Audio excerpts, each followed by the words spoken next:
तो hello homies, कैसे हो आप सभी। आई होप सो आप सभी अच्छे ही होगे और इन फ्यूचर भी अच्छे ही रहना। फर्स्ट ऑफ ऑल आप सभी का स्वागत है रियलिटी क्वेस्ट के एपिसोड नंबर 21 में, जिसके अंदर आज हम लोग स्टार्ट करने वाले हैं रियलिटी क्वेस्ट का सीजन 2। एंड आज की इस वीडियो में हम लोग कवर करेंगे chapter number 124 to chapter number 130, यानी कि टोटल 7 चैप्टर्स। खैर इससे पहले हम वीडियो को स्टार्ट करें, मेरा आप सभी से दिल से शुक्रिया अदा है, जस्ट बिकॉज आप सभी की ही वजह से आज हम लोग इस मुकाम तक पहुंच पाए हैं। एंड आई बिलीव हम लोग सीजन 2 को भी जल्दी ही निपटा देंगे। खैर और ज्यादा टाइम वेस्ट ना करते हुए चलिए स्टार्ट करते हैं आज की इस वीडियो को। बट उससे पहले make sure like and subscribe कर देना और हाँ, हाई पॉइंट देना मत भूलना भाई प्लीज। खैर आज के चैप्टर की स्टार्टिंग में हम लोग देखते हैं अपनी व्हाइट हेयर्ड बैडी को। एंड बाई क्या स्टार्टिंग हुई है सीजन 2 की, जो कि सियोन से पूछ रही होती है कि आखिर डुआन कहाँ है। सियोन कहती है जहाँ तू है वहीं मैं हूँ, आखिर मुझे कैसे पता हो सकता है। एंड ये क्या कि सियोन तो यहाँ से जाने लगती है, बट सडनली उसे पकड़ती है और ले जाती है और कहती है एरन भी सेम स्कूल में पढ़ती है, तो मुझे लगता है उसे पता होगा। खैर इसके बाद सीन शिफ्ट होता है, हम लोग देखते हैं एरन को जो कि कुछ नूडल्स बना रही होती है और कहती है मैंने भी डुआन को नहीं देखा, लास्ट टाइम मैंने उसे बिल्डिंग के ऊपर देखा था।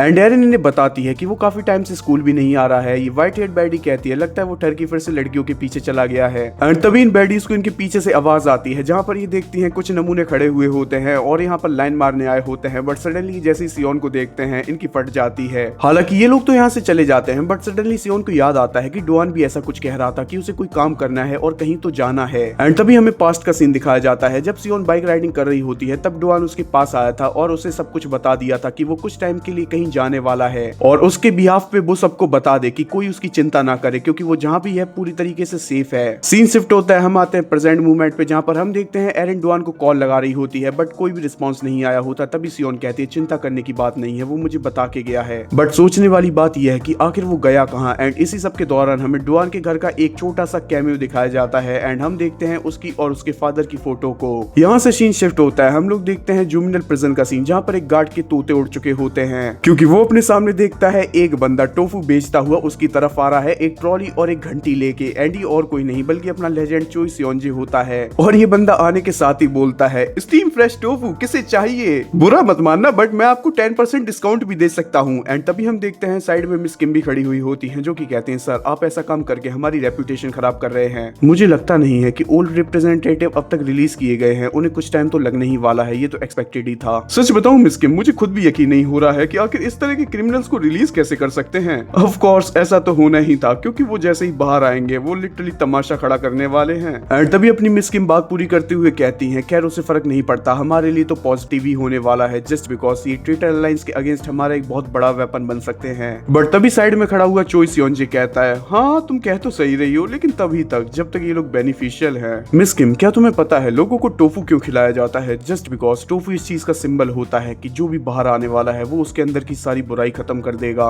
वो बंदा क्राइम की दुनिया को छोड़ के अपने अंदर की बुराइयों को मिटा के हमेशा के लिए दुनिया की अच्छाई में घुलना मिलना चाहता है। बट ये चीजें सिर्फ इंसानों पे काम करती हैं, जानवरों पे नहीं। एंड इसी सब नरेशन के दौरान हम लोग उन ओल्ड रिप्रेजेंटेटिव के पैनल्स को देखते हैं। एंड तभी सियोंजी लास्ट टाइम कहता है मिस किम अपना गार्ड डाउन मत करना, कोई गारंटी नहीं है कि हमें भी छोड़ेंगे। खैर सीन शिफ्ट होता है, हम लोग देखते हैं किजिन को जो कि बॉक्सिंग प्रैक्टिस कर रहा होता है यूनशोंग के साथ। एंड तभी किजिन बताता है कि सारे रिप्रेजेंटेटिव्स को वापस भेज दिया गया है उनकी टेरिटरी में, जस्ट बिकॉज पुराने रिप्रेजेंटेटिव्स वापस आ चुके हैं, इसलिए लगता है सिचुएशन आउट ऑफ कंट्रोल जाने वाली है। आई थिंक हमें स्लिम के बंदों को भी बता देना चाहिए कि कुछ उल्टा सीधा ना करें। एंड हम देखते हैं इस प्रैक्टिस मैच में ये सब कहते हुए किजिन थोड़ा सा डोमिनेट करने लगा होता है, बट सडनली यूनशोंग नीचे झुकता है एंड किजिन के स्ट्राइक से बचते हुए एक शोल्डर स्ट्राइक दे मारता है किजिन के पेट में, जिसे खा के वो दूर जाके गिरता है। एंड इसके बाद यूनशोंग पूछता है अरे सॉरी तुम्हें लगी तो नहीं? किजिन कहता है तुम्हें क्या लगता है मुझे कुछ होगा इससे? सारे रिप्रेजेंटेटिव्स वापस तो लौट चुके हैं, लेकिन सिर्फ एक को छोड़ के, रिप्रेजेंटेटिव ऑफ बोरमाई। क्या लगता है कहाँ है आखिर वो? एंड तभी यूनशोंग बात पूरी करते हुए कहता है हाँ तुम कह तो सही रहे हो, सबसे बड़ी दिक्कत की बात एक तो सारे बंदे गायब हो चुके हैं सिर्फ सियोन को छोड़ के। मुझे नहीं लगता अगर बोरमाई पे कोई बड़ी मुसीबत आई तो वहाँ कोई उन्हें बचाने वाला भी है। सीन शिफ्ट होता है, हम लोग देखते हैं सियोन को, जिसने की पता नहीं कितनी सारी कॉल्स डुआन को की होती हैं, बट एक का भी आंसर नहीं आया होता।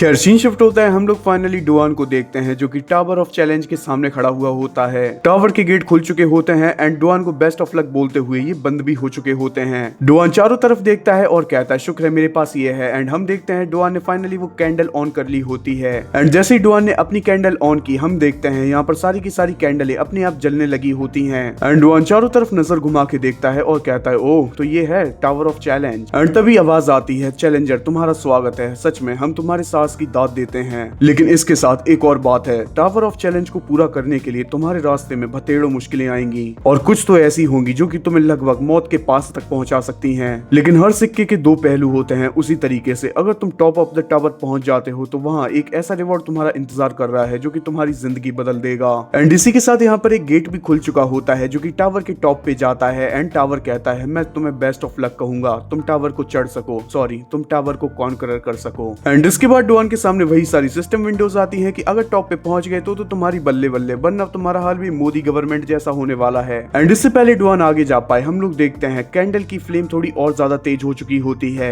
नई सिस्टम विंडो पॉपअप होती है, लिखा हुआ होता है ट्रुथ रिवील होने ही वाला है। एंड इसी के साथ हम देखते हैं डुआन के नीचे एक पोर्टल खुल चुका होता है एंड बंदा सीधा टेलीपोर्ट करता है जमीन के नीचे। एंड इस बार डुआन के सामने जो दरवाजा आया होता है वो जाता है सीधा टावर की बेसमेंट तक। एंड तभी डुआन को यही आवाज आती है कि दरवाजा जाता है सीधा टावर की बेसमेंट तक। एंड मैं तुम्हें एक और बात क्लियर कर दूं, जो बेसमेंट का लेवल है वो ऊपर जाने वाले लेवल से भी कई ज्यादा है और यहाँ पर तुम मर्सी की उम्मीद बिल्कुल भी मत रखना। बट ऑफ कोर्स अगर डिफिकल्टी लेवल ज्यादा है तो यहाँ का रिवॉर्ड भी बहुत बड़ा होगा। एंड अगेन डुआन के पास दो चॉइसेस आती है कि उसे टावर के ऊपर जाना है या फिर नीचे। एंड इसी के साथ हमें दो अपोजिट में पैनल्स दिखाए जाते हैं, एक तरफ एंजल्स दूसरी तरफ डेविल्स, यानी कि मामला साफ है। एंड तभी हम देखते हैं डुआन को जो कि कहता है अगर रिवॉर्ड बड़ा है तो मुझे फर्क नहीं पड़ता, मैं बेसमेंट में जाऊंगा। खैर यहाँ से सीन शिफ्ट होता है, हम लोग आते हैं एक होटल पे जहाँ पर हम देखते हैं चोई सियोंजी और मिस किम को। सियोंजी यहाँ पर बैठते हुए यही सब बात कर रहा होता है कि लगता है पुराने रिप्रेजेंटेटिव आने वाले नहीं है, आखिर हमने उनके लिए इतना बड़ा डिनर जो ऑर्गेनाइज करवाया है। बट तभी मिस किम कहती है अभी उनके आने में 10 मिनट बाकी है सर, प्लीज आप बहुत ज्यादा जल्दबाजी कर रहे हैं। एंड तभी सियोंजी कहता है अच्छा ही होगा अगर वो ना आए। खैर सीन शिफ्ट होता है, हम लोग देखते हैं फाइनली एक जानवर तो आने वाला है। हम देखते हैं इस दरिंदे की पूरी ही बॉडी पे टैटूज बने हुए होते हैं एंड इसका नाम होता है गोंग चियोल। एंड ये बंदा ओल्ड रिप्रेजेंटेटिव होता है इन ह्योंग डोंग का।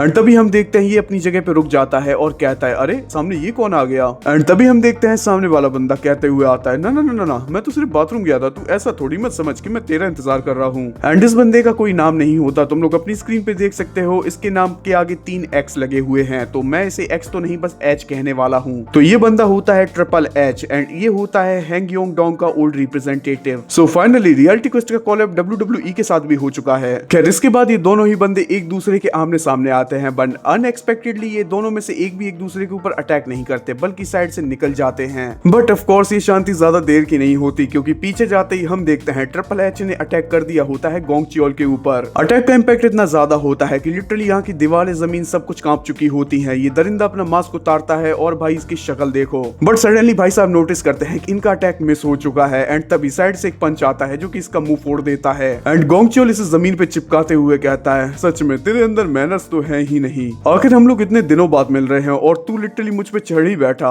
मुझे तो समझ में ही नहीं आता आखिर तुम जैसे लोगों को प्रिजन में रखा कैसे जाता है। भाई तू जरा खुद को देख, आखिर तुझे कैसे रखा गया होगा, मैं तो ये सोच रहा हूँ। एंड तभी गोंग चियोल अंकल के मुंह पे एक घुटना पड़ता है जिससे कि वो उड़ता हुआ दूर जाके गिरता है। एंड फाइनली ये दरिंदा उठता है और कहता है खून खून, आखिर यही तो है जो मैं चाहता था, फाइनली अब मैं खेल सकता हूँ ब्लड लस्टेड होली। एंड तभी हम देखते हैं गोंग चियोल अंकल भी खड़े हो चुके होते हैं और इसकी तरफ आते हुए कहते हैं तो फाइनली ये पुराने दिनों जैसा फील हो रहा है, तो चल एक दूसरे की माँ बहने कर देते हैं। खैर इन दो प्रेमियों से सीन शिफ्ट होता है, हम लोग देखते हैं डुआन को जो कि फाइनली टावर के बेसमेंट के फर्स्ट फ्लोर पे आ चुका होता है। एंड फर्स्ट फ्लोर पे आते ही डुआन को चारों तरफ से एक ब्लैक कलर का ऑरा दिखाई देता है एक जगह पे इकट्ठा होता हुआ। एंड तभी सिस्टम विंडो डुआन को बताती है कि टावर के बेसमेंट में तुम उन सब अपोनेंट्स को फेस करोगे जिन्हें कि तुम ऑलरेडी कर चुके हो। एंड इसी के साथ हम लोग देखते हैं डुआन का रिएक्शन जो कि कहता है ये नहीं हो सकता, आखिर ये यहाँ क्या कर रहा है, क्योंकि हम देखते हैं डुआन के सामने आ चुका होता है चियोल वू। एंड इसे देख के डुआन कहता है आखिर ये गधा यहाँ क्या कर रहा है। एंड तभी सिस्टम डुआन को बताता है कि तुम सारे उन अपोनेंट्स को फेस करोगे जिन्हें कि तुम ऑलरेडी कर चुके हो बट लाइन से,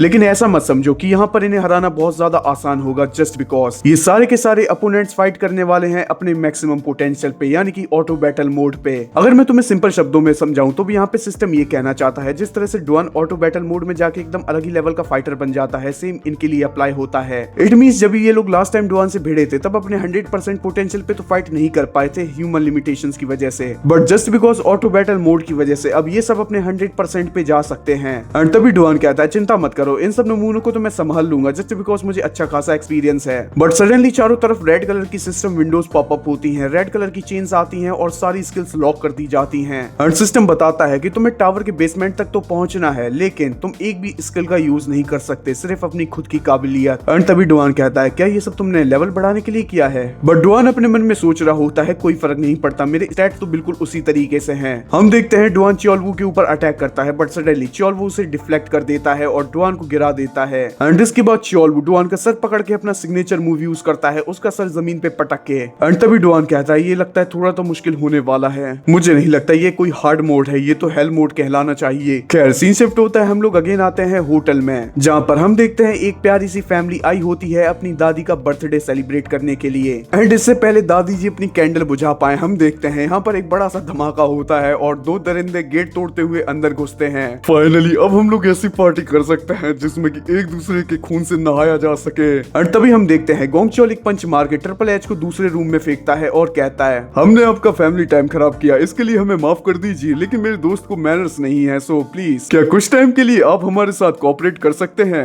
भले ही हम लोग दरिंदे हैं लेकिन हम लोग इतने बड़े कमीने भी नहीं हैं, हम आपके साथ वो थोड़ी ना करेंगे जो दिल्ली पुलिस ने स्टूडेंट्स के साथ किया था। एंड तभी हम देखते हैं ट्रिपल एच अपनी जगह पे खड़ा हो चुका होता है, जो कि अपना कंधा सही कर रहा होता है और कहता है ऑलमोस्ट ही क्रैक हो गया था। हम देखते हैं गोंग चियोल एक और अटैक करता है ट्रिपल एच के ऊपर, बट ट्रिपल एच उससे बचते हुए नीचे झुकता है और एक बहुत ही खतरनाक सा अटैक मारता है गोंग चियोल के ऊपर, जिसे खा के गोंग चियोल हवा में उठ चुका होता है। एंड इस अटैक को खा के गोंग चियोल भी एक्साइटेड हो चुका होता है और कहता है चलो फाइनली अब मेरा वार्म अप खत्म हुआ। हम देखते हैं गोंग चियोल ट्रिपल एच को उठा के दूसरे कमरे में फेंकता है। एंड ये दोनों ही मॉन्स्टर्स यहाँ पर दीवारों और दरवाजों को ऐसे तोड़ रहे होते हैं बिल्कुल उसी तरीके से जैसे दिल्ली पुलिस ने मासूम बच्चियों की हड्डियां तोड़ी थी। बट तभी हम देखते हैं ट्रिपल एच अपने घुटनों पे होता है और कहता है क्या तुझे पता है ह्यूमंस का सबसे बड़ा टैलेंट क्या होता है? एक ह्यूमन शुरू से ही फाइटिंग मशीन होता है, उसे हमेशा से ही बनाया ही गया था सिर्फ और सिर्फ वायलेंस करने के लिए। एंड हम देखते हैं गोंग चियोल इसके ऊपर अटैक करता है और कहता है तू तो जेल में रह के काफी ज्ञानी हो चुका है। बट सडनली हम लोग देखते हैं गोंग चियोल की गर्दन पे एक कट लग चुका होता है। ट्रिपल एच थोड़ा सा दूर जाता है और कहता है देख देख देख जरा ध्यान से देख, आखिर अब तू क्या कहेगा, क्या तेरा खून बाहर आया?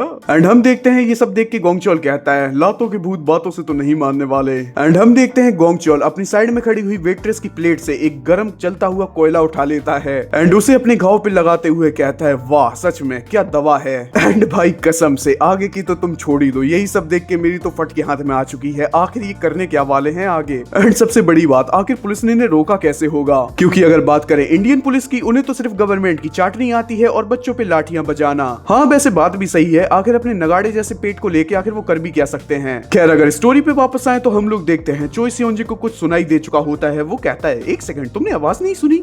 मिस किम कहती है अगर आवाज ना आती तो ज्यादा टेंशन की बात थी। एंड तभी चोई सियोंजी कहता है हाँ तुम कह तो सही रही हो, लगता है मुझे भी मोदी जी वाली आइडियोलॉजी अपनानी पड़ेगी, आखिर चीजों को इग्नोर करना ही तो बेस्ट ऑप्शन होता है, क्यों मैं सही कह रहा हूँ ना इंडियंस। खैर यहाँ से सीन शिफ्ट होता है, हम लोग देखते हैं डुआन को, जहाँ पर चियोलवू ने उसका मार मार के सुअर बना दिया होता है। वो डुआन भी जैसे तैसे करके काउंटर अटैक कर रहा होता है और कहता है भले ही तू ऑटो बैटल मोड में है बट स्टिल मुझसे कमजोर है। और तभी डुआन एक किक मारता है जिसे खा के चियोलवू हवा में लहराने लगता है। एंड तभी हम देखते हैं डुआन के कुछ पास्ट मूवमेंट जहाँ पर चियोलवू ने उसका मार मार के सुअर बना रखा होता है। एंड जब डुआन इससे पूछता है कि आखिर तुम मुझे मारते क्यों हो, तभी हरामजादा कहता है मैं तुझे इसलिए मारता हूँ ताकि तू मोटिवेट हो और अच्छा काम कर सके। एंड हाँ मैं तेरी भलाई के लिए ही तो तुझे मार रहा हूँ। सीन शिफ्ट होता है प्रेजेंट मूवमेंट पे, जहाँ पर हम देखते हैं डुआन कहता है मोटिवेशन घंटा कुछ नहीं, तू मुझे मारता था जस्ट बिकॉज तुझे मजा आता था। 100 बात की एक बात, तुम कितने भी झूठ बोल दो उसे जस्टिफाई करने के लिए, लेकिन वायलेंस सिर्फ वायलेंस होता है। एंड हम देखते हैं ये कहते हुए डुआन ने चियोलवू का मुंह घुसेड़ दिया होता है जमीन पे एंड इसी के साथ मॉन्स्टर चियोलवू भी डिफीट हो चुका होता है। एंड तभी हम देखते हैं डुआन ने फ्लोर 1 क्लियर कर लिया होता है और नीचे जाने लगता है फ्लोर 2 पे।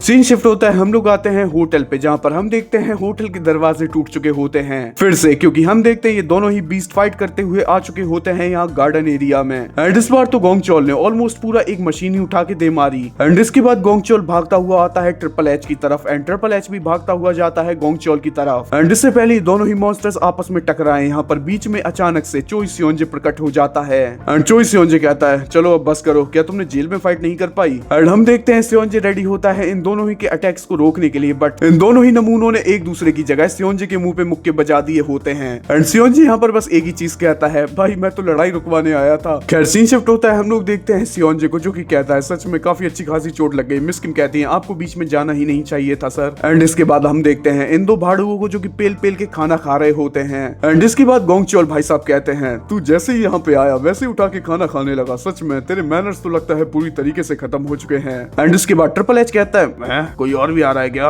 और हम देखते हैं कोई और भी आ चुका होता है। वो बंदा लिटरली दरवाजा खोलता है और अंदर आते आते हुए वो दरवाजे के साथ साथ ऊपर नीचे सारा हिस्सा तोड़ देता है। एंड ये बंदा अंदर आते हुए कहता है, मिस्टर सियोन में एक बात पूछ सकता हूँ, क्या ये एंट्रेंस सिर्फ बच्चों के लिए बनाई गई है? एंड भाई इसके आते ही ये साला ट्रिपल एच कहता है, इसने यहाँ आके प्रॉपर्टी को नुकसान किया है और पिछले आधे घंटे से तू जो कर रहा था वो क्या था? एंड इसके बाद भाई ये मोटा रिप्रेजेंटेटिव जैसे ही जमीन पे बैठता है, यहाँ पर अर्थक्वेक आ जाता है और ये बैठते ही कहता है, अगर अपने शरीर के चिथड़े नहीं उड़वाना चाहते तो अच्छा होगा चुप बैठो। एंड तभी साइड में बैठा हुआ गोंगचोल कहता है, अच्छा मैं तो कहता हूँ चलो एक ट्राई मार ही लेते हैं। खैर भाई आपका तो पता नहीं, बट मुझे ये गोंगचोल पसंद आया, काफी अच्छा बंदा है ये तो। बट तभी हम देखते हैं मिस किम इन सबको बताती है कि यहाँ पर जितने भी रिप्रेजेंटेटिव आए उनमें से एक एब्सेंट है। बट तभी सियोन पे कैटली उठाता है और कहता है, चलो छोड़ो ना, जो नहीं आया उसकी क्या बात करना, चलो फिर तुम्हारी पार्टी को शुरू करते हैं। आखिर तुम लोग इतने समय बाद जेल से जो ये क्या कर रहे हो? हम देखते हैं इस धरती के बोझ ने चोई सियोन जी का हाथ केटली के साथ पकड़ लिया होता है। एंड ये बंदा साफ सीधे शब्दों में कहता है, प्लीज जल्दी बता हेडक्वार्टर्स क्या मैसेज लाया है हमारे लिए। एंड सेम बात ये दोनों बंदे भी कहते हैं, हाँ प्लीज जल्दी बता दो, आखिर हमें जाना है, हमें कोई स्ट्रॉन्ग फाइटर भी तो ढूंढना है ना। एंड इसके बाद चोई सियोन जी स्टेट ऑफ डब्ल्यू सीधा अपना ऑफर रखता है और कहता है, मैं चाहता हूँ तुम सारे के सारे बुली काउंसिल के रिप्रेजेंटेटिव बन जाओ दोबारा से। एंड अभी हेडक्वार्टर्स काफी ज्यादा बुरी हालत में है जस्ट बिकॉज एक ट्रेटर अलायंस आई है जिन्होंने की हमारी इंटरनल रूट हिला दी है, और इसीलिए मैं चाहता हूँ तुम लोग वापस आ जाओ जस्ट बिकॉज तुम लोग बुली काउंसिल का हमेशा से एक मेजर पावर हाउस रहे हो। एंड ये बात तुम लोगों से अच्छा कौन जान सकता है, अगर रिप्रेजेंटेटिव बनोगे पैसे तो मिलेंगे ही, साथ में अनलिमिटेड फाइटिंग सर्विसेज। बट तभी हम देखते हैं इससे पहले सियोन जी अपनी बात पूरी कर पाता, तीनों के तीनों रिप्रेजेंटेटिव एक साथ कहते हैं हम नहीं आने वाले। एंड इसके बाद ये तीनों ही अपनी वजह बताते हैं। हम देखते हैं ट्रिपल एच को जो कि कह रहा होता है कि इसे सिर्फ फाइटिंग पसंद है, उसके अलावा कुछ नहीं। एंड इसके बाद मोटा वाला रिप्रेजेंटेटिव कहता है कि इसे इन सब चीजों में कोई इंटरेस्ट ही नहीं है, ना ही प्रॉफिट मॉडल और ना ही कुछ और। एंड तभी एट लास्ट गोंगचोल भी कहता है, सही तो कह रहे हैं ये लोग, मैं पिछली बार भी गलती से रिप्रेजेंटेटिव बना दिया गया था जस्ट बिकॉज मैं फाइटिंग में इतना ज्यादा एनरोल हो गया कि मुझे खुद नहीं पता चला, और अगर आप लोगों की बात खत्म हो गई हो तो अब हम तीनों यहाँ से जाना चाहते हैं। बट सडनली हम लोग देखते हैं इन्हें इनके बगल के कमरे से आवाज आती है रुको। एंड इन तीनों को ही सडनली एक बहुत ही ज्यादा टेरिफाइंग ऑरा फील होता है। एंड इसके बाद मिस किम कहती है, बगल वाले रूम में कोई ऐसा है जो कि पहली बार हेडक्वार्टर से बाहर निकला है और वो बंदा पर्सनली आप सभी के साथ मुलाकात करना चाहता है। एंड हम देखते हैं कमरे के अंदर का सीन जहाँ पर एक बंदा एक पौधे को लिए हुए बैठा हुआ होता है और कहता है, तुम सभी से मिलकर अच्छा लगा, चलो अब एक एक करके कमरे के अंदर आना शुरू करो, और हाँ ध्यान रहे बारी बारी से आना। खैर सीन शिफ्ट होता है, हम लोग देखते हैं डुआन को जो कि फाइनली सेकंड फ्लोर पे आ चुका होता है। एंड हमें एक पास्ट का सीन दिखाया जा रहा होता है जहाँ पर हम देखते हैं चोलबू को डिफीट करने के बाद उसे एक सिरप और एक बैग मिला हुआ होता है। ये जो सिरम होता है ये स्पेशली बनाया गया होता है स्टेमिना को रिस्टोर करने के लिए, और जो साथ में बैग होता है इसके पास होती है अनलिमिटेड स्टोरेज। खैर डुआन इन दोनों ही चीजों को लेता है और सोचता है आखिर ये सब मेरी मदद कैसे करेंगे। खैर तभी चारों तरफ से ब्लैक कलर का ऑरा दोबारा से अपीयर होना शुरू होता है। एंड हम देखते हैं चारों तरफ से वही सारे विलन्स वापस आ चुके होते हैं। एंड इसके बाद हम लोग फास्ट फॉरवर्ड में ये सारे पैनल्स देखते हैं जहाँ पर डुआन धीरे धीरे करके floor second, floor third, floor fourth, floor fifth, floor six कर करके ऊपर जा रहा होता है, सॉरी नीचे जा रहा होता है, जहाँ पर उसने मार मार के इन सारे ही लोगों का कुत्ता बना दिया होता है। एंड इसके बाद डुआन फाइनली खड़ा हुआ होता है फ्लोर नंबर 49 में। खैर यहाँ से सीन शिफ्ट होता है, हम लोग देखते हैं सियोन को जो कि कुछ टाइपिंग कर रही होती है, बट सडनली यहाँ पर व्हाइट हेड बैडी और एरन आते हैं। एरन यहाँ पर आते ही कहती है, सियोन तुम उस टाइप की तो नहीं हो जो मुझे लगता है लेक्चर वगैरह लोगी, आखिर तुम कर क्या रही हो। एंड इसके बाद ये दोनों ही आके साथ में बैठ जाती हैं। खैर हम देखते हैं बाहर का सीन जहाँ पर कस के बारिश हो रही होती है एंड एक बंदा रेनकोट पहने हुए होता है और कह रहा होता है ये सब कुछ उसके लिए हो रहा है जो कि आसमान में खो चुका है। खैर सीन शिफ्ट होता है, हम लोग आते हैं रेस्टोरेंट के अंदर जहाँ पर लाइट जा चुकी होती है। खैर तभी एरन कहती है, एक सेकंड वहाँ पर देखो, लगता है कोई खड़ा हुआ है। एंड जैसे ही सियोन की नजर वहाँ पे पड़ती है हम देखते हैं वहाँ पर यही बंदा खड़ा हुआ होता है और ये महाशय कह रहे होते हैं I will kill according to his will. खैर अब तक जिस किसी को समझ में नहीं आया मैं बता दूं, ये बंदा भी उन्हीं 4 चमन लोगों में से एक है जो कि वहाँ पर नहीं आया था। खैर यहाँ से सीन शिफ्ट होता है, हम लोग देखते हैं डुआन को जिसने कि अपने हाथ में वही क्लॉक पकड़ी हुई होती है जो कि काफी ज्यादा टूटी फूटी हालत में होती है। एंड डुआन अपने मन में सोच रहा होता है सिस्टम ने मुझे बताया था कि ये जो घड़ी है ये मुझे गुड लक देगी, लेकिन अब तक जितना मैं टावर के नीचे जाता जा रहा हूँ मुझे इसकी जरूरत तो पड़ी नहीं, आखिर ये किस काम की। एंड तभी डुआन उठते हुए मन में सोचता है ये मुझे किमसुंग को हराने के बाद मिली थी, इसका मतलब साफ है लास्ट मॉन्स्टर किमसुंग होने वाला है। खैर सीन शिफ्ट होता है, हम लोग आते हैं रेस्टोरेंट में जहाँ पर सियोन अपने सामने इस रिप्रेजेंटेटिव को देख के मन में सोच रही होती है कि ये इतनी जल्दी यहाँ कैसे आ गया। एंड तभी एरिन इससे पूछती है कि क्या तुम कस्टमर हो, प्लीज हमें माफ करना बट आज हमारी छुट्टी है। एंड हम देखते हैं व्हाइट हेड बैडी कहती है वो तुम्हें कस्टमर किस तरीके से लग रहा है। एंड हम देखते हैं इसने पीछे कुछ पेन्स पकड़ रखे होते हैं। एंड तभी सियोन आगे बढ़ती है और इन्हें बताती है कि ये लोग पीछे रहे। एंड वो जाके पूछती है कि आखिर तुम यहाँ क्या कर रहे हो। हम देखते हैं नेक्स्ट मूवमेंट में रिप्रेजेंटेटिव शिन वोजू सियोन के एकदम आमने सामने आ चुका होता है। एंड इसे अपने सामने देख के सियोन के भी पसीने छूट जाते हैं। बट तभी ये बंदा चारों तरफ देखता है और कहता है वो यहाँ पे नहीं है। अरे यार लगता है मैंने गलती कर दी, चलो मैं चलता हूँ। जिस चीज के लिए मैं आया था मुझे नहीं लगता आज मैं वो हासिल कर पाऊंगा। एंड तभी हम देखते हैं रेस्टोरेंट में लाइट भी आ जाती है। एंड एरिन कहती है सच में मुझे लगता है इसके सारे पेज खुले हुए हैं। हम देखते हैं इसी बंदे को जो कि यहाँ से जा रहा होता है बट सडनली इसके सामने कोई आ जाता है जिसे देख के रुकता है।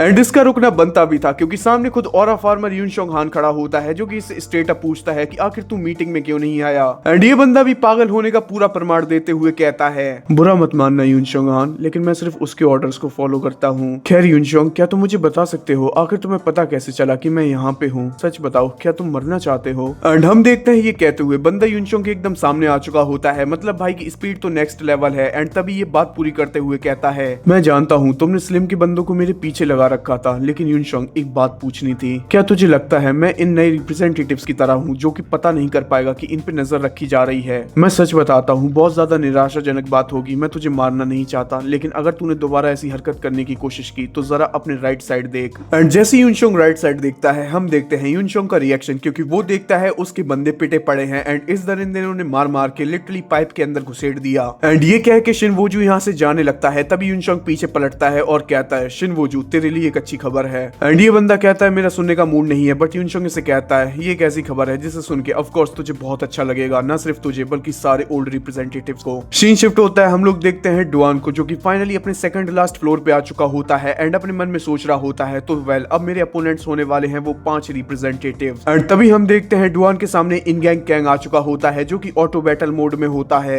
एंड इसे अपने सामने देख के डुआन कहता है तो फाइनली एज एक्सपेक्टेड पहला तू होने वाला है। वैसे भी हमने पिछली बार अपना मैटर सॉल्व नहीं किया था तो चल इस बार निपटा। एक सेकंड ये क्या है? एंड जब डुआन इस पे अटैक करने जा रहा होता है हम देखते हैं सडनली यहाँ पर स्टीफन जैगल भी आ जाता है। हालांकि डुआन इसे देख के हैरान हो ही रहा होता है बट सडनली किम मून भी यहाँ पे आ जाता है। अपना लकी फाइनली कम बैक कर चुका है। एंड ये देख के डुआन कहता है ओ माय गॉड आखिर ये हो क्या रहा है। बट सडनली उसकी हैरानी और बढ़ जाती है जब हम देखते हैं यूजिन भी यहाँ पे आ चुका है। एंड अब जब ये 4 आ चुके हैं तो अब बचता है लास्ट वन, यानी कि हम देखते हैं किम सुंग भी इसके सामने खड़ा हुआ होता है। And to be your information ये पांचों के पांचों होते हैं ऑटो बैटल मोड में। एंड यहाँ पर डुआन अपनी स्किल्स भी यूज नहीं कर सकता है। इन शॉर्ट डुआन के तो एल लगने वाले हैं। हम देखते हैं ये पांचों के पांचों डुआन को एक ही साथ घेर लेते हैं। एंड ये सब देख के डुआन कहता है तुम्हें क्या लगता है इससे कुछ होगा? आई एम श्योर अब मैं कुछ भी कर लूं, मैं तो गया काम से। एंड तभी हमें वो फ्लैशबैक पैनल्स दिखाए जाते हैं जब इन सभी रिप्रेजेंटेटिव्स की फाइट डुआन के साथ हुई होती है। हालांकि तब तो डुआन ने एक एक करके इन सभी को प्लॉट आर्मर की वजह से हैंडल कर लिया था बट आज तो डुआन का गैंग बैंग होने वाला है। एंड यही बात डुआन भी समझ चुका था। वो अपने मन में सोचता है कुछ भी हो जाए लेकिन मुझे इन्हें हैंडल तो करना ही पड़ेगा। वैसे भी मेरे पास अनलिमिटेड टाइम है तो मुझे नहीं लगता स्ट्रेटजी बना के इन्हें हराने में कुछ खास दिक्कत होगी। बट डुआन का ये डिल्यूजन बहुत जल्दी दूर हो जाता है क्योंकि नेक्स्ट पैनल में हम लोग देखते हैं डुआन भाग रहा होता है। एंड ये पांचों के पांचों एक साथ उसके पीछे पड़े हुए होते हैं जहां वो भागते हुए बस यही कह रहा होता है अबे सालो तुम्हें शर्म नहीं आती, एक बंदे के पीछे 5-5 पड़े हुए हो। बट तभी हम देखते हैं डुआन एक पिलर का सहारा लेते हुए हवा में जंप करता है। एंड वो आ रहा होता है लकी के ऊपर किक मारने। एंड उसने लकी को किक मार के जमीन पे चिपका दिया होता है। एंड डुआन कहता है चलो एक गया अब 4 बचे हैं। एंड तभी डुआन उन चारों के ऊपर अटैक करने जा रहा होता है बट सडनली वो नोटिस करता है कि लकी ने तो उसका पैर ही पकड़ लिया। एंड तभी सामने से इनगैंग आता है जो कि आते ही डुआन के ऊपर मुक्को की बौछार कर देता है। इसे खा के डुआन की हालत खराब हो ही रही होती है। बट तभी पीछे से किम सुंग आके डुआन को एक बहुत ही कमाल की किक जड़ता है जिसे खा के डुआन हवा में लहराने लगता है। एंड डुआन अपने मन में बस यही सोच रहा होता है जस्ट बिकॉज ये हमेशा से स्ट्रॉन्ग थे और अब तो इनका ऑटो बैटल मोड और एक्टिव हो चुका है, मुझे नहीं लगता अब मैं इनका कुछ भी कर सकता हूँ। लेकिन कुछ भी हो जाए मुझे यहाँ से जिंदा बच के निकलना है। एंड हम देखते हैं डुआन अपना बैलेंस बनाता है एंड वो स्टीफन और यूजिन के बाल पकड़ के उन्हें आपस में ही क्लैश करवा देता है। एंड वो उन दोनों को उठा के फेंकता है इन गैंग के सामने जिससे कि वो डिस्ट्रैक्ट होता है। एंड तभी डुआन अपनी जैकेट उतार के इन गैंग का मुंह लपेटता है और उसे उठा के जमीन पे पटकने वाला होता है। एंड वो पटक भी देता है। एंड तभी हम देखते हैं डुआन को लात मारने के लिए साइड से किम सुंग आता है बट सडनली डुआन एक बहुत ही ज्यादा तेज अटैक करता है। एंड हम देखते हैं ये अटैक डुआन ने उसी घड़ी की मदद से किया होता है जिसे कि वो यूजलेस समझ रहा था। इस चीज से फर्क नहीं पड़ता कि तुम सब साथ में हो लेकिन तुम लोग हो तो बेवकूफों का झुंड। मुझे पता था जब मैं उन दोनों से निपटूंगा तू मेरे ऊपर अटैक करने आएगा। बट यहाँ पर डुआन थोड़ा ज्यादा जोश में जा चुका होता है क्योंकि वो भूल गया ये 4 नहीं बल्कि 5 है, क्योंकि हम देखते हैं पीछे से लकी आता है जो कि उसका कॉलर पकड़ के खींचता है and at the same time सामने से स्टीफन आके डुआन के मुंह पे एक बहुत ही खतरनाक किक मारता है जिसे खा के डुआन हवा में उड़ता हुआ जाता है एंड उसी के सामने इन गैंग आके एक और बहुत ही खतरनाक पंच बजा देता है जिसे खा के डुआन लिटरली हवा में उड़ जाता है एंड इसी टाइम में जब डुआन हवा में होता है हम देखते हैं यूजिन ढेर सारे अटैक करता है डुआन के ऊपर अपने वेपन की मदद से, बट डुआन उसके वेपन की दूसरे साइड को पकड़ लेता है एंड झटका खाते हुए दूर जाके गिरता है एंड जैसे ही डुआन अपनी नजर उठा के देखता है उसके सामने होता है किम सुंग जो कि एक बहुत ही खतरनाक स्ट्राइक करता है उसके सर में जिसे खा के डुआन जमीन पे चिपक चुका होता है एंड डुआन को एक बात तो समझ में आ चुकी होती है कि कुछ भी कर लो बट इनसे पीछा छुड़ाना ऑलमोस्ट नामुमकिन है एंड इसके बाद हमें बस थोड़ी देर बाद का सीन दिखाया जाता है जहां पर चारों तरफ खून ही खून होता है एंड डुआन बुरी तरीके से पिट के दीवार पे चिपक चुका होता है एंड तभी हम देखते हैं इन 5 दरिंदों का एक बहुत ही खतरनाक पैनल एंड भाई कसम से अगर ये 1v1 में होते तो डुआन इनकी मां बहने कर देता, बट क्या कर सकते हैं। एंड इसी बीच किम सुंग अपना फाइनल अटैक मार के डुआन को क्रश करने जा रहा होता है, बट सडनली डुआन जो घड़ी अपने पास रखे हुए था वो अचानक से ग्लो करने लगती है। एंड शायद आप लोग भूल चुके हो कि इस वॉच का मेन फीचर ही यही था कि जब डुआन अपनी वर्स्ट कंडीशन में होगा तब उसका लक बूस्ट कर दिया जाएगा एंड होता भी ऐसा ही है। हम लोग देखते हैं डुआन का लक बूस्ट कर दिया गया होता है एंड सडनली यहाँ पर अचानक से बहुत ज्यादा चेंजेस आ चुके होते हैं। हम देखते हैं इन 5 रिप्रेजेंटेटिव्स की आंखों का कलर बदल चुका होता है एंड सडनली एकदम से एक दूसरे के ऊपर अटैक मारना शुरू कर देते हैं। जहां स्टार्टिंग में हम लोग देखते हैं इन गैंग स्टीफन के मुंह पे एक मुक्का मारता है, बट सडनली पीछे से आके यूजिन उसकी पीठ काट देता है। एंड इसके बाद हम देखते हैं थोड़ी देर बाद का सीन जहां पर ये 5 ही रिप्रेजेंटेटिव्स जमीन पे गिर चुके होते हैं। सॉरी 5 नहीं 4 गिरे होते हैं। किम सुंग स्टिल खड़ा हुआ होता है एंड ऑब्जर्व करने वाली बात है जाते जाते यूजिन अपना वेपन किम सुंग के पेट में घुसेड़ गया, पक्का इसकी आंतें तो गई काम से। खैर तभी ये भी गिर पड़ता है एंड हम देखते हैं डुआन इजीली यहाँ पे रिकवर होके जीत भी जाता है। वॉच यहाँ पर टूट चुकी होती है एंड डुआन खड़ा होता है और लास्ट फ्लोर पे जाने लगता है और कहता है चलो देखते हैं फिर लास्ट में हमारा क्या इंतजार कर रहा है। खैर यहाँ से सीन शिफ्ट होता है, हम लोगों को एक पास्ट का मूवमेंट दिखाया जाता है 13 अक्टूबर की शाम, ठीक रात के 1:27 पे पुलिस की काफी सारी गाड़ियां कहीं पे जा रही होती हैं। हम देखते हैं ग्वानिक डिस्ट्रिक्ट की 4 अलग अलग एरियाज में बहुत ही खतरनाक अटैक हुए होते हैं। पुलिस को इन्फॉर्मेशन मिली होती है कि इन चारों ही एरियाज में गैंगस्टर्स के बीच में बहुत ही खतरनाक झड़प हुई है एंड हमें अभी उसी के कुछ सीन्स दिखाए जा रहे होते हैं जहाँ पर काफी सारे गैंगस्टर्स हाथ में डंडे लाठी लेके कहीं जा रहे होते हैं। एंड उसके बाद हमें पुलिस चीफ का वॉइस ओवर आता है। वो रात एक ऐसी रात थी जिसे कि शियोल हमेशा के लिए भुलाना चाहेगा एंड हमें पता चलता है कि इन 4 डिफरेंट लोकेशंस पे से 4 डिफरेंट बंदों को गिरफ्तार किया गया है एंड ये चारों और कोई नहीं बल्कि अपने ओल्ड रिप्रेजेंटेटिव्स होते हैं जिन्होंने की उन सारे गैंगस्टर्स की मां बहनें कर दी होती है। एंड अगेन हमें पुलिस चीफ बता रहे होते हैं वो एक ऐसा इवेंट था जिसे कि हम बुलाते हैं द ब्लडी फ्राइडे। एंड इसी नरेशन के दौरान हमें उस ब्लडी फ्राइडे की कुछ इमेजेस दिखाई जा रही होती हैं जहां हम देखते हैं चोई सियोंजी को जो कि अपने ही अंदाज में बोलता है, अरे यार ब्लडी फ्राइडे सच में कितना ज्यादा डरावना है, मेरे जैसा छोटा बच्चा तो उसे देख के बहुत ज्यादा डर चुका है। बट तभी पीछे बैठा हुआ किजन बताता है हालांकि जो कुछ भी हुआ लेकिन मैटर काफी आसानी के साथ सॉर्ट कर दिया था उन चारों ने। एंड तभी सियोंजी को उन चारों की बात याद आती है कि अब वो लोग बुली काउंसिल के कुत्ते बन के तो नहीं रहने वाले। एंड सियोंजी कहता है अरे यार यही तो दिक्कत है। एंड पीछे बैठा यूनशोंग भी यही कहता है कि चीजों को वैसा ही चलने देते हैं जैसा कि हमने प्लान किया था। एंड सियोन भी ने क्लियर करता है जस्ट बिकॉज पुराने रिप्रेजेंटेटिव्स का हमारे ऊपर काफी अच्छा खासा कर्जा है।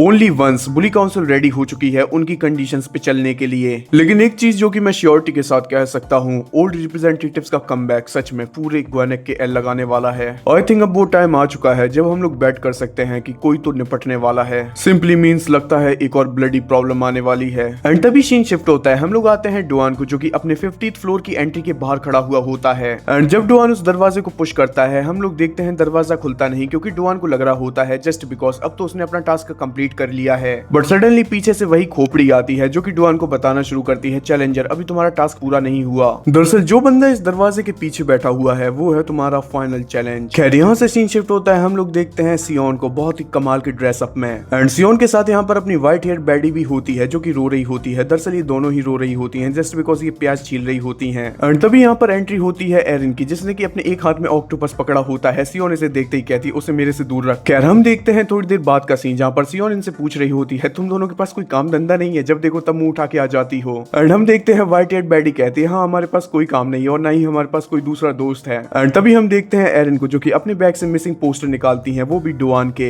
एंड एरिन ने ये पोस्टर इसलिए बनवाए होते हैं ताकि उन्हें डुआन को ढूंढने में थोड़ी सी आसानी हो। एंड तभी हम देखते हैं अपनी सफेद बाल वाली बैडी को जो कि कहती है एकदम सही कहा, मैंने भी इंस्टाग्राम पे पोस्ट डाल दी है एंड देखो तो मुझे अच्छा खासा रिस्पॉन्स मिल रहा है। एंड तभी सियोन अपनी बात कंप्लीट करती है और कहती है तुम लोगों को इतना चिंता करने की जरूरत नहीं है जस्ट बिकॉज डुआन कह के गया था, और ऊपर से आखिर तुम दोनों उसकी इतनी ज्यादा केयर क्यों करती हो। एंड तभी हम देखते हैं एक डेड साइलेंस, एंड इसके बाद एरिन बोलती है जस्ट बिकॉज डुआन ने मुझे बचाया था। पिकनिक के टाइम पे मैं एक ऐसी मुसीबत में फंस गई थी जहां पर मुझे नहीं लगता कि मेरे बचने के कोई भी चांसेस थे। अगर वहां पर डुआन ना आता तो मुझे लगता है मैं आज यहाँ पे बैठ के हंस नहीं पा रही होती। एंड यही सेम चीज अपनी सफेद बाल वाली बैडी बताती है कि डुआन ने मुझे इतनी बार बचाया है कि मैं लिटरली गिन बार भी नहीं सकती। बट हाँ, एक चीज तो मुझे काफी ज्यादा परेशान की, जब डुआन हमें बचाने आया था तब उसका चेहरा कुछ इस तरीके से था। एंड तभी एरिन कहती है हाँ तुम कह तो सही रहे हो, क्या तुम्हारा मतलब ऐसे था? जस्ट बिकॉज उस टाइम पे डुआन के चेहरे पे कोई भी एक्सप्रेशन नहीं था, ऐसा लग ही नहीं रहा था कि डुआन है, और पता नहीं उस टाइम पे वो बहुत ही कमाल तरीके से फाइट कर रहा था जैसे कोई मशीन कर रही हो। एंड ये सब कुछ अपनी साइड में बैठी सियोन भी सुन रही होती है। एंड जस्ट बिकॉज सियोन ने अब तक ऑटो बैटल मोड डुआन को नहीं देखा है, इसलिए उसके कुछ पल्ले नहीं पड़ रहा होता। सियोन इनसे स्ट्रेट अप पूछती है कि क्या उस टाइम पे तुमने कोई गांजा वांजा मार रखा था? एंड तभी एरिन कहती है नहीं, बट हम देखते हैं अपने सफेद बाल वाली बैडी का फोन गिर जाता है। वो फोन उठाने जाती है एंड उसका हाथ लगता है एरिन के गिलास पे, एंड वहां पर पानी फैल जाता है। एंड उसके बाद हम देखते हैं थोड़ी देर बाद का सीन, जहां पर हम देखते हैं एरिन कह रही होती है ये देखने में अच्छा तो नहीं लग रहा है। सियोन कहती है ओह शिट। एंड हम देखते हैं सफेद बाल वाली बैडी को, जो कि कहती है मैं उम्मीद करती हूँ डुआन ठीक हो, क्योंकि हम देखते हैं डुआन का जो पोस्टर होता है उसमें से डुआन का सर अलग हो चुका होता है। मोबाइल में जो फोटो होती है वो मोबाइल ही फूट चुका होता है। इट सिंपली मींस डुआन के लगने वाले हैं। ये इंडिकेशन खुद यूनिवर्स ने दे दिया है इन्हें। खैर सीन शिफ्ट होता है, हम लोग देखते हैं डुआन को, जो कि थोड़ा सा तो नर्वस होता है जस्ट बिकॉज 50th फ्लोर पे काफी ज्यादा ठंडक होती है।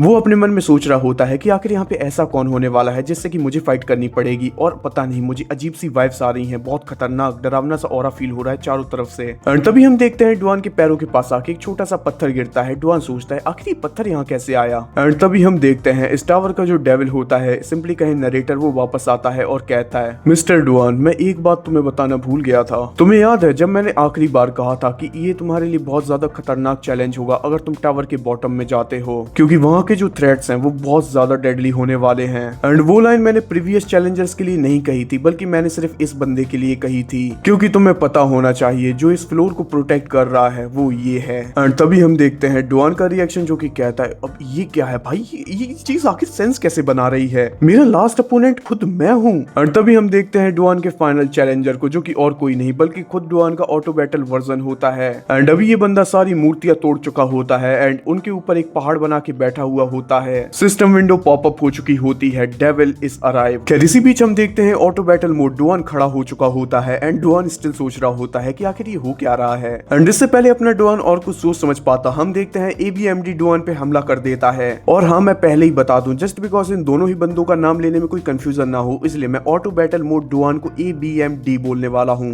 एंड अपने कॉन्शियस डुआन को मैं डुआन ही बोलूंगा, जो कि हमेशा बोलते हैं। खैर अगर स्टोरी पे वापस आए, हम लोग देखते हैं एबीएमडी की किक का इंपैक्ट इतना ज्यादा होता है कि लिटरली जमीन टूट चुकी होती है, चारों तरफ हवा में धूल ही धूल घूम रही होती है। एंड डुआन सोच रहा होता है भाई ये फाइनल चैलेंजर बनने के लायक है। मुझे नहीं लगता इस बंदे के पीछे कोई भी रीजन छुपा हुआ है, ये सिंपली एक ब्लड लस्टेड मॉन्स्टर है। और तभी हम देखते हैं डुआन कहता है ओए एक बात बता, आखिर तेरी आंखें इस तरीके की क्यों हैं? तेरा रिएक्शन मेरा दिमाग खा रहा है। एंड यही कहते हुए हम देखते हैं एबीएमडी और डुआन का पंच आपस में क्लैश करने वाला होता है। सीन शिफ्ट होता है, हम लोग आते हैं बुली काउंसिल के हेडक्वार्टर्स पे, जहां पर मिस किम बुली काउंसिल के रिप्रेजेंटेटिव को कुछ इन्फॉर्मेशन दे रही होती हैं। वो बताती हैं 200 से ज्यादा टाइल्स, 29 दरवाजे, 106 फीट लंबा फ्लोर, एक वाटर व्हील और साथ में कम से कम ढेर सारी मछलियां। बुली काउंसिल के रिप्रेजेंटेटिव्स ने इतना ज्यादा मेस्ड अप कर दिया है चीजों को कि हम लोग बता नहीं सकते। और तभी हम देखते हैं साइड में खड़ा हुआ चोई सियोनजे, जो कि अपने चेहरे पे वो भालू का मास्क पहने हुए होता है और कहता है आखिर वो नमूने इंसान कब बनेंगे, सच में मैं तो उनसे परेशान हो चुका हूँ। और तभी हम देखते हैं साइड में बैठा हुआ होता है बुली काउंसिल का रिप्रेजेंटेटिव, जो कि कहता है सच में लगता है काफी अच्छी चीजें हो रही हैं वहाँ पे, अब तो मुझे लगता है कि मुझे भी वहाँ पर जाना चाहिए था, मैंने बहुत कुछ मिस कर दिया।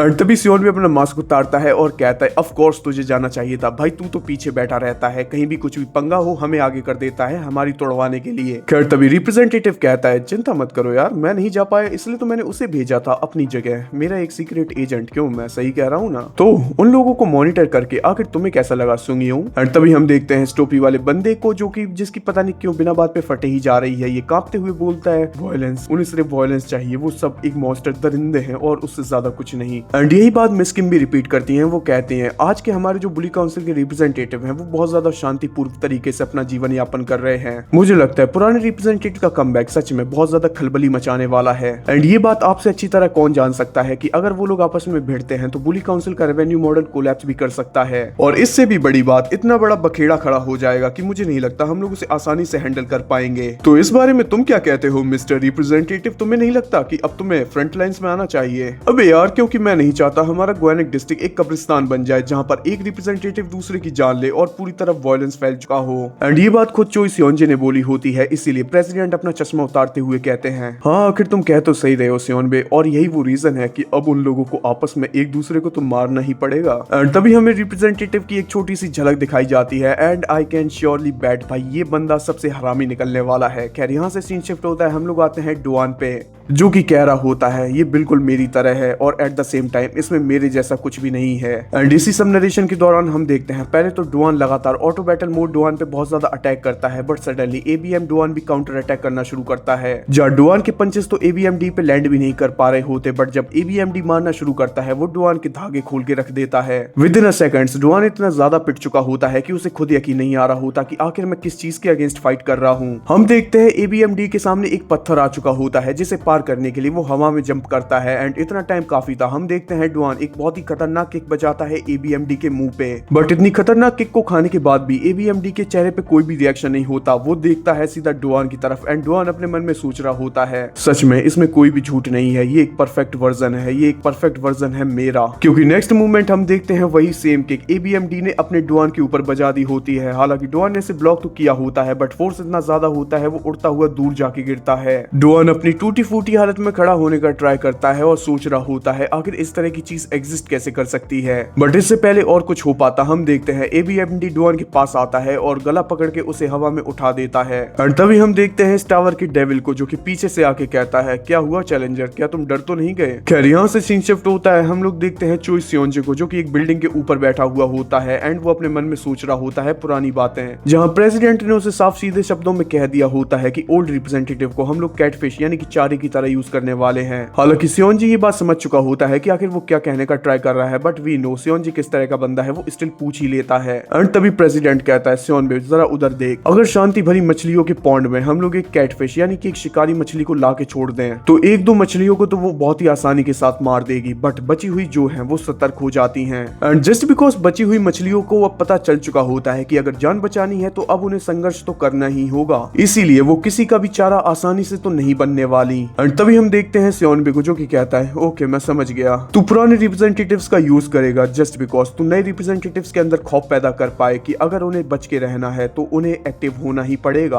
और ऐसा करके तुम एक बहुत ही स्ट्रॉन्ग फोर्स खड़ी करना चाहते हो ट्रेटर अलायंस के अगेंस्ट। एंड तभी यही बात पूरी करते हुए प्रेसिडेंट भी कहता है तू एकदम सही समझा, ट्रेटर अलायंस हमारे ऊपर हावी इसलिए हो पाई क्योंकि पुराने रिप्रेजेंटेटिव्स थे नहीं और जो नए हैं वो साले निपुंसक है, साला कुछ काम धंधा नहीं करते, बस पैसा कमाते हैं, फाइटिंग तो ऑलमोस्ट उन्होंने छोड़ ही दी है। सच बताऊं मेरे पास तो कोई ऑप्शन नहीं है, वरना ऐसे भड़वों को तो मैं रिप्रेजेंटेटिव की पोजीशन से खुद ही एलिमिनेट कर देता। एंड पीछे खड़ा हुआ सियोन में बात पूरी करते हुए कहता है सो ओके ये है तुम्हारा प्लान, उनमें आपस में ही भसड़ करवा देना ताकि वो लोग एक्टिव हो जाए और ट्रेटर अलायंस को सिग्नल चला जाए कि हम लोग इतने कमजोर भी नहीं हुए हैं। खैर सीन शिफ्ट होता है प्रेजेंट मूवमेंट पे जहाँ पर हम देखते हैं सियोनबे की टूटे फूटे फोन को एंड उस फोन में मैसेज आ चुका होता है बुली काउंसिल के हेडक्वार्टर्स की तरफ से एंड उसके अंदर साफ सीधे शब्दों में लिखा हुआ होता है कि बुली काउंसिल अब मेंबर्स के बीच की सारे ही कॉन्फ्लिक्ट को अलाउ करती है। अब से आपस में बुली काउंसिल में जो भी लफड़े होंगे हेडक्वार्टर्स उनमें इन्वॉल्व नहीं होने वाला, मेंबर्स चाहे वो वेपन्स यूज कर सकते हैं। खैर तभी हम देखते हैं सियोन का रिएक्शन क्योंकि वो अपने सामने देखती है बहुत सारी भीड़ उसके सामने आ चुकी होती है एंड ऑफ कोर्स तुम लोग समझ ही चुके हो ये सारे के सारे बंदे आए होते हैं बोरमाई को अपने अंडर लेने के लिए एंड इनके साथ एक एग्जीक्यूटिव भी आया होता है। एंड तभी हम देखते हैं सियोन के सामने एक बंदा आके खड़ा हो जाता है जो कि कहता है सियोन कहीं मैं ज्यादा लेट तो नहीं हो गया, चिंता मत करो तुम बस मेरे पीछे आके छुप जाओ, बाकी सब मैं संभाल लूंगा। खैर सीन शिफ्ट होता है, हम लोग आते हैं 4 ओल्ड रिप्रेजेंटेटिव्स में से एक यानी कि डे बूजिन पे,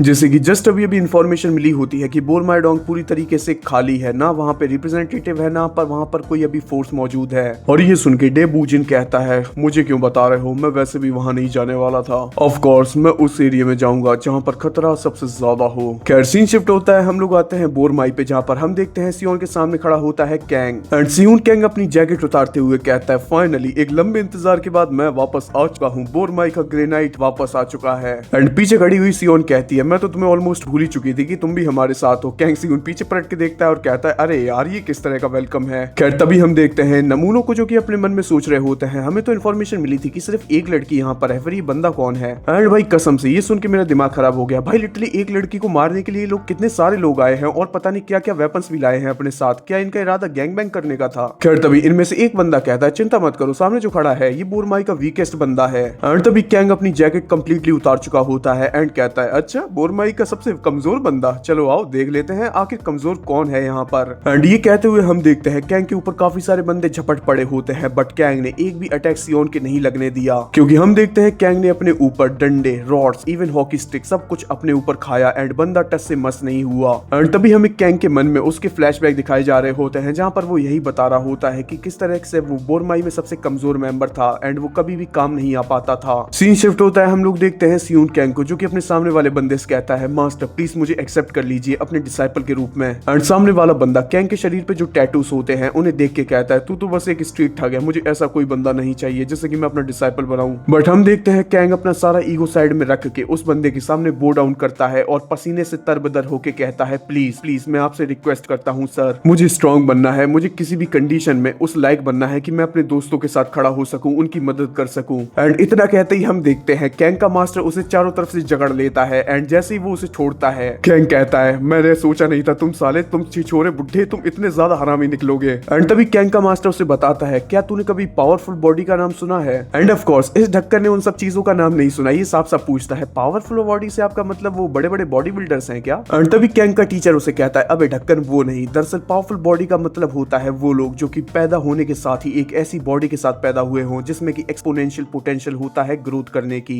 और जिस किसी के पास ऐसी बॉडीज होती है उन्हें हम कहते हैं the powerful bodies owner. And Kang Sion शायद तू इस बात पे यकीन ना करे लेकिन सिर्फ तेरी बॉडी को छू के मैं पता लगा चुका हूँ कि वो तेरे पास नहीं है, तू उम्मीद छोड़ दे। एंड हम देखते हैं ये सुन के कैंग की तो किलस चुकी होती है, वो इसे गालियां देते हुए कहता है साले तुझे टीचर किसने बताया। खैर तभी कैंग का टीचर दोबारा से कहता है खैर मजाक मस्ती साइड में रखते हैं कैंग, भले ही तेरे पास परफेक्ट बॉडी ना हो वो हमारे हाथ में भी नहीं है, मेरे पास भी नहीं है, लेकिन क्या तुझे पता है हार्डकोर ट्रेनिंग के साथ हम लोग उस बॉडी के आसपास पहुंच सकते हैं। जो बॉडी टैलेंट के साथ पैदा होती है उसे तो पावरफुल बॉडी कहा जाता है, लेकिन जो बॉडी अपने हार्ड वर्क की मदद से बनाई जाती है उसे हम कहते हैं द एक्सट्रीम बॉडी। हम देखते हैं कैंग का रिएक्शन जो कि कहता है एक्सट्रीम बॉडी, आखिर उसका मतलब क्या होता है। वो जो अपने वो टकले वाले चचा उनकी बात कर रहे हो क्या, जिनके पास स्टेमिना बहुत होता है। एंड तभी कैंग का मास्टर कहता है तू पूरी तरीके से गधा है, दरअसल एक एक्सट्रीम बॉडी ओनर तेरे सामने खड़ा हुआ है। एंड हम देखते हैं भाई इस बंदे की बॉडी को, एंड भाई कसम से मुझे ऐसा लग रहा है कि ये कैंग का काट रहा है। भाई सच सच बता तूने कितने लीटर स्टेरॉइड्स अपने अंदर घुसेड़े हैं साला, आखिर इस तरह की बॉडी कोई रियल लाइफ में कैसे बना सकता है। रियल लाइफ छोड़ ही दो भाई, मैंने ऐसी बॉडी मानवास के अंदर भी नहीं देखी आज तक कभी।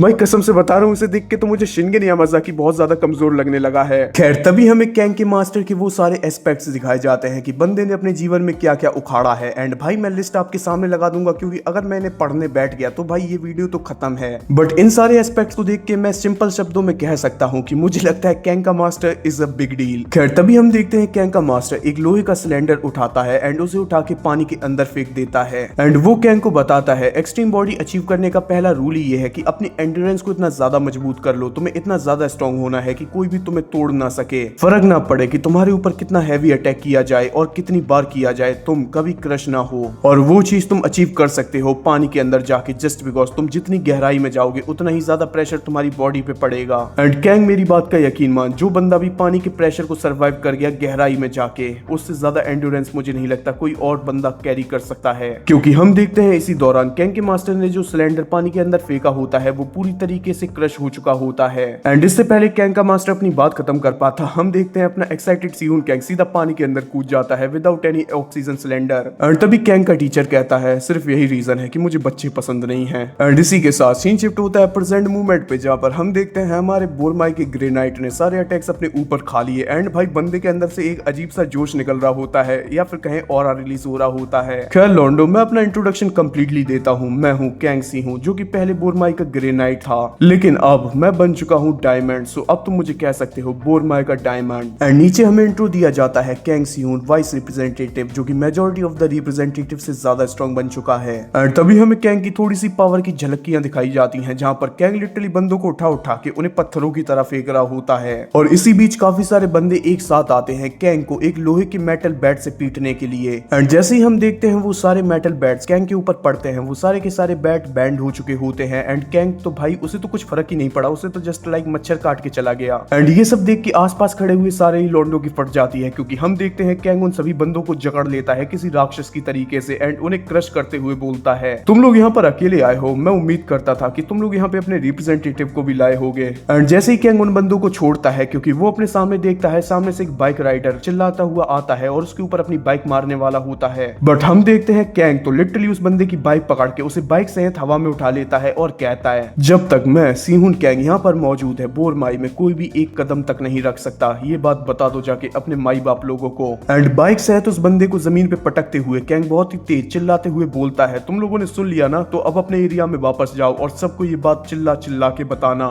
एंड तभी हम देखते हैं इनमें से एक बाइक राइडर यहाँ से बाइक भगा के निकलने वाला होता है, बट सडनली सियोन उसका पीछा करती है एंड हॉकी स्टिक मार के उसका दांत तोड़ के उसे जमीन पे गिरा देती है। एंड कैंग सियोन के पास आते हुए कहता है, आखिर तुम्हें बाइक कैसे मिली? एंड सियोन कहती है, मैंने इन्हीं की उठा ली, आखिर तुम्हें क्या लगता है? एंड सियोन अपनी बात पूरी करते हुए कहती है, मुझे लगता है ये लोग यहाँ पर सिर्फ इसीलिए आए हैं जस्ट बिकॉज इन्हें हेडक्वार्टर से परमिशन जो मिल चुकी है एंड जस्ट बिकॉज अभी बोरमाई में मैं इकलौती मेंबर बची हुई थी, इसलिए इन्हें लगा ये करना बहुत ज्यादा आसान होगा। बाय द वे ये करना वाकई में बहुत ज्यादा आसान था, अगर कैंग यहाँ पर ना आता तो ऑफ कोर्स ये हो भी चुका होता अब तक। खैर तभी सियोन अपनी बात पूरी करते हुए कहती है, मुझे नहीं लगता ये हाई रैंकर्स को अपने साथ लाए हैं, इसलिए अगली बारी और भी ज्यादा मुश्किल होने वाला है, सो अच्छा होगा हम इसके लिए प्रिपेयर रहे। एंड तभी कैंग पीछे अपनी जर्सी को देखते हुए कहता है, हाँ मैंने सुना था बोरमाई में अभी क्या चल रहा है, और सबसे कमाल की बात अभी रिप्रेजेंटेटिव भी यहाँ नहीं है एंड ना ही तुम अब तक उसे कांटेक्ट कर पाई हो। डुआन, हाँ आखिर पता नहीं हमारा रिप्रेजेंटेटिव कर क्या रहा है, मैं बस उम्मीद करूंगा बस वो जिंदा हो, मरा ना हो कैसे भी। एंड ये सब कहते हुए हमें पैनल दिखाया जाता है ABMD का, जो कि खड़ा हुआ होता है डुआन के सामने।